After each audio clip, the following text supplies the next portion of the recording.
कर्नाटक में गिर जाएगी कांग्रेस की सरकार। बीजेपी पर आरोप लगाते दिखे डीके शिव कुमार। नमस्कार, मैं हूं आपके साथ नम्रता। क्या आप जानते हैं देश के गृह मंत्री अमित शाह को बीजेपी का चाणक्य क्यों कहा जाता है? क्योंकि अपनी चाणक्य नीति के बल पर अमित शाह कई राज्यों में भाजपा को चुनाव जिताने में कामयाब हुए हैं, तो वहीं कुछ राज्यों में बनी बनाई सरकार को गिराने और भाजपा को काबिज कराने में भी उनका अहम योगदान रहा है। ऐसे कई उदाहरण आपने एक बार नहीं बल्कि कई बार देखे हैं। तो क्या ऐसी ही गठजोड़ की राजनीति अब कर्नाटक में भी होने जा रही है?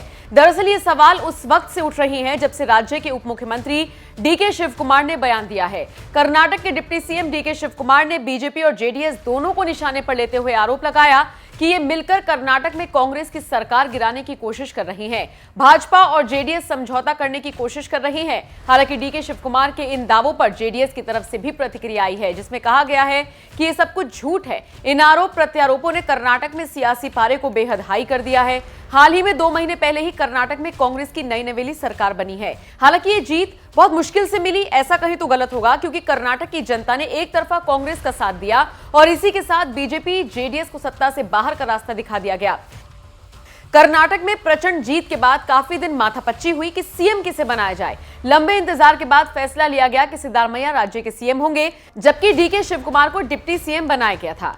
कांग्रेस की सरकार आराम से काम कर ही रही है कि अचानक बीजेपी ने सेंधमारी शुरू कर दी है और खुद deputy CM DK Shivakumar ने यह आरोप लगाया है। आरोप लगाते हुए डीके शिव कुमार ने कहा, भाजपा और जेडीएस नेताओं की बेंगलुरु या फिर नई दिल्ली में बैठक नहीं हो सकी और अब उन्होंने सिंगापुर के लिए टिकट बुक करा लिया है। हमारे दुश्मन अब दोस्त बन गए हैं। मेरे पास ऐसे लोगों के बारे में जानकारी है जो कर्नाटक में कांग्रेस सरकार को अस्थिर करने की योजना बनाने के लिए सिंगापुर गए हैं। जब से डीके शिव कुमार का बयान सामने आया है, तभी से बीजेपी और जेडीएस के नेताओं में हड़कंप मच गया।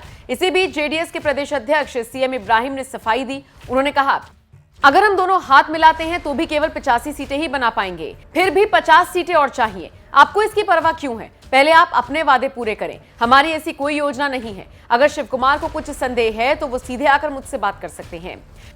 बहरहाल, अब आपको क्या लगता है, क्या वाकई में बीजेपी और जेडीएस मिलकर कर्नाटक में कोई खेल कर पाएंगे? आपका इस खबर पर जो भी मानना हो, कमेंट बॉक्स में अपनी राय हमें जरूर